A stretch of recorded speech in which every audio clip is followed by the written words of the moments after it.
जो सामान्य भाषा में हम लोग बोलते हैं मांसपेशियों का अचानक से कड़ापन आना, तो ये जो कड़ापन है वो इंटरमिटेंट यानी कुछ समय के लिए कड़ापन आया और यूजली जो है इसके साथ बहुत सीवियर पेन होता है, मतलब बहुत तेज़ दर्द होता है। तो इसको बोलते हैं मसल स्पास्म या मसल क्रैम्प्स।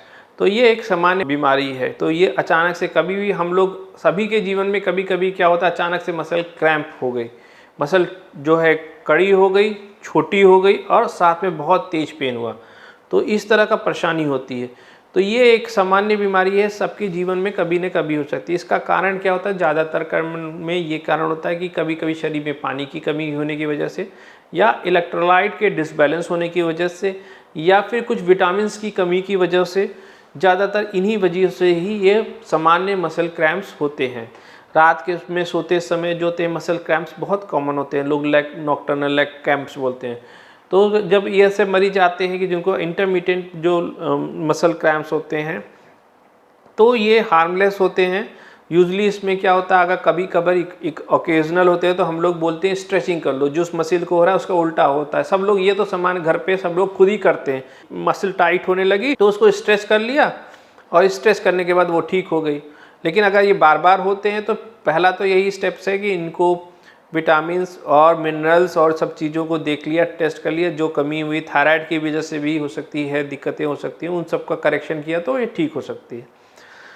दूसरा प्रश्न ये है कि यह क्या पैरालिसिस के कारण कर सकती है। तो जो सिंपल मसल क्रैम्प्स होते हैं यूजली हार्मलेस होते हैं, मतलब उतने नुकसान नहीं करते। आप स्ट्रेचिंग कर लिया उससे भी ठीक हो गया, आपने हाइड्रेशन कर लिया, खाना पीना नमक की मात्रा सही कर ली, पोटेशियम की मात्रा सही कर ली तो ठीक हो गया, इससे कोई ज़्यादा नुकसान नहीं होते। विटामिन की कमी की वजह से तो विटामिन ले लिया, थायराइड की कमी की वजह से तो थायराइड सप्लीमेंट कर लिया, कैल्शियम की कमी।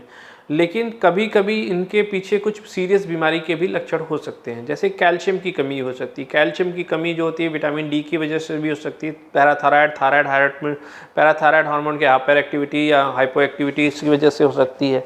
तो कई वजह से कैल्शियम की कमी हो सकती है। तो कैल्शियम की कमी की वजह से भी मसल क्रैम्प्स हो सकते हैं। तो कैल्शियम की कमी अपने आप में बहुत नुकसान कर सकती है। तो सिम्टम्स एक सीरियस बीमारी के जो हैं वो शुरू हो सकता है वो क्रैम्प्स की वजह से। कई बार क्या होता है कि हार्ट कैल्शियम की कमी की वजह से हार्ट भी रुक सकता है। तो ये सब सिम्टम्स हो सकते हैं। कभी कभी कुछ न्यूरो की बीमारी होती है, न्यूरोमस्कुलर बीमारी, जिसमें मांसपेशियों की वीकनेस हो जाती है, तो उनमें भी सिम्टम्स के शुरुआत में मसल क्रैम्प्स हो सकते हैं। तो ये बीमारी जो होती है ज़्यादातर केसेस में हार्मलेस होती है, ज़्यादा दिक्कत नहीं होती है, लेकिन कुछ केसेस में ये सीरियस बीमारी का भी लक्षण हो सकती है। तो अगर आपको बार बार मसल क्रैम्प्स होते हैं तो आप डॉक्टर से मिलिए, न्यूरोलॉजिस्ट से मिलिए या फिजिशियन से मिलिए। वो आवश्यक टेस्ट करेगा, ज़रूरत पड़ने पर दवाएं देगा और उसका सुधार हो जाता है ज़्यादातर केसेस में। और नहीं तो फिर उसकी सही डायग्नोसिस होने पर हम लोग सीरियस बीमारी का भी सही समय पर ट्रीटमेंट स्टार्ट कर सकते हैं। मसल क्रैम्प्स से ज़्यादातर मसल क्रैम्प्स में पैरालिसिस की संभावना नहीं होती है। ये इलेक्ट्रोलाइट डिसबैलेंस की वजह से होते हैं, या डिहाइड्रेशन की वजह से होते हैं, या कुछ विटामिन या आयरन या कैल्शियम जैसे मिनरल्स की कमी की वजह से होते हैं। और इनका ही सप्लीमेंट करने पर, विटामिन का सप्लीमेंट कर दिया, कैल्शियम का सप्लीमेंट कर दिया, विटामिन डी का सप्लीमेंट कर दिया, थायराइड की एब्नॉर्मलिटी का सप्लीमेंट कर दिया, सप्लीमेंटेशन से ही ये सारे जो चीज़ें हैं क्रैम्प्स होते हैं अपने आप ठीक हो जाते हैं।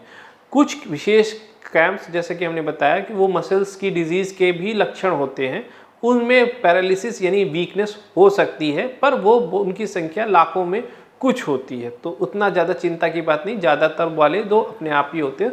तो हाँ, सही है कि पैरालिसिस के लक्षण हो सकते हैं, इसकी वजह से हो सकते हैं, लेकिन ज़्यादातर में नहीं, बहुत रेयरली।